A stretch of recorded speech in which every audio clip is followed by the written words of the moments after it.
From NBC News, this is Today with Matt Lauer and Savannah Guthrie.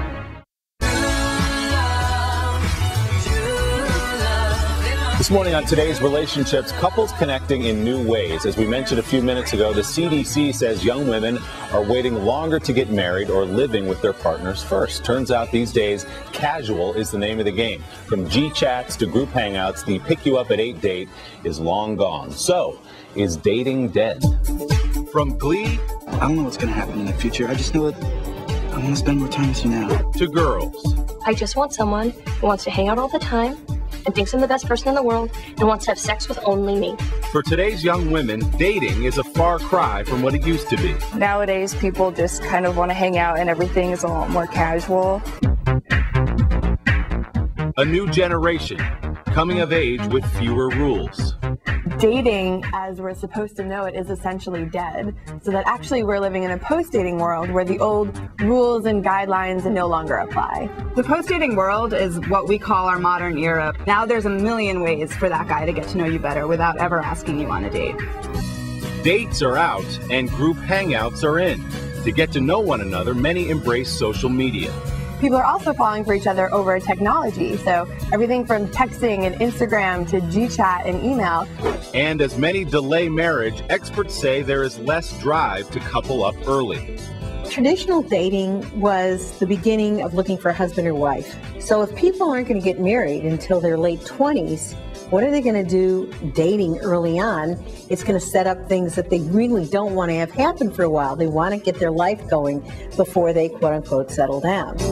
You need to forget all the rules you know, forget what it means when he does X, Y, and Z, and just enjoy the connection for what it is and trust that it's going to go in the right place. Donna Freitas is the author of The End of Sex, How Hookup Culture is Leaving a Generation Unhappy, Sexually Unfulfilled, and Confused About Intimacy. And Dr. Ish Major is a psychiatrist and relationship expert. Good morning to you both. Good morning. Donna, I have to start with you with a book title like that. You get the first question. So, young people confused about intimacy, unhappy. Explain first, what exactly is hookup culture? Well, let me differentiate between a hookup. So people tend to think of a hookup as this very liberating thing. It's a brief, sexually intimate encounter. Anything from kissing to sex, as most students will say. But a culture of hooking up is where the hookup becomes the norm, to the point where young people don't see any other options. But there are people out there, young people, who want the old dating culture. What happens to them?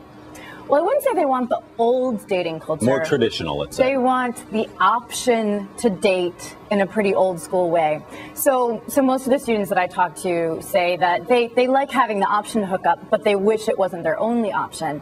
And the reason why they don't date, even though they really wish they could, is because they don't have the skills and they feel like no one else wants to. Dr. Ish, let me bring you in on this. Is hookup culture a bad thing? Is it damaging, or is it just the next thing in relationships? You know, it's potentially damaging. I think you're right. It's the natural evolution of things. The culture changes, and it could be potentially damaging because people aren't ready for the disconnect that comes with that instant emotion, okay? And so whether it be a feeling of rejection or just not unfulfilled, they're surprised on the back end where this was supposed to be a quick, fun thing, but wow, now I feel bad. True, though, that people are getting married a little bit later in life now. Could this just be that phase in life that fills the space until marriage for some people? Well, I think so. I think it's a natural progression of things, okay? But, however, if that's not your natural progression, if that's how you want it, then you can opt out, okay? So how would that work, Don? How does someone opt out of hookup culture? You say the people who do want to opt out have trouble getting out or at least finding that alternative. How should they go about that if they don't want that lifestyle? Well, I think that's the million-dollar question in a lot of ways. And what's amazing is that you have so many young people who are saying they don't like living in hookup culture and they wish for a way out, but they can't see that way out. And they also believe they're the only one that feels that way. And so one of the first things I usually tell them is, you are so not the only one who feels that way. All of your peers practically feel that way, but they're afraid to say something too.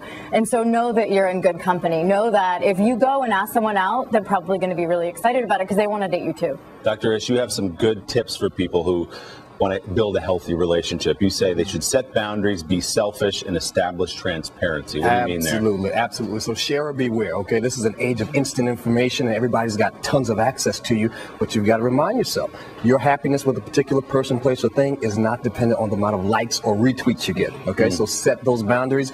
Be selfish. Define it for yourself what it means. If you want somebody to love you and only you, that's totally okay. If you want to do the hookup thing, that's okay too, but know what you're getting into and be transparent. Tell the person you're with, hey, you know what? I know this is nuts. This is overwhelming. I know it is for me. And if you're not into it, that's totally okay. But now you've set the stage to have that honest conversation. Donna, very quickly, you say you're hopeful despite everything we've just said. Why?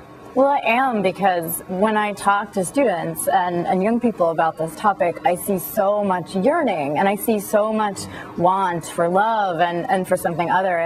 And so, you know, just what, you know, what it's just said about how young people need to think about what do I want and how can I go about getting it, and remember the fact that they do have a choice and that they can make choices on their own. They don't have to go along with what they see is what everyone else is doing. It's a brave new world out there. We appreciate your advice and your input on this. Dr. Ish Major, Donna Freitas, good to see you both. Thank you.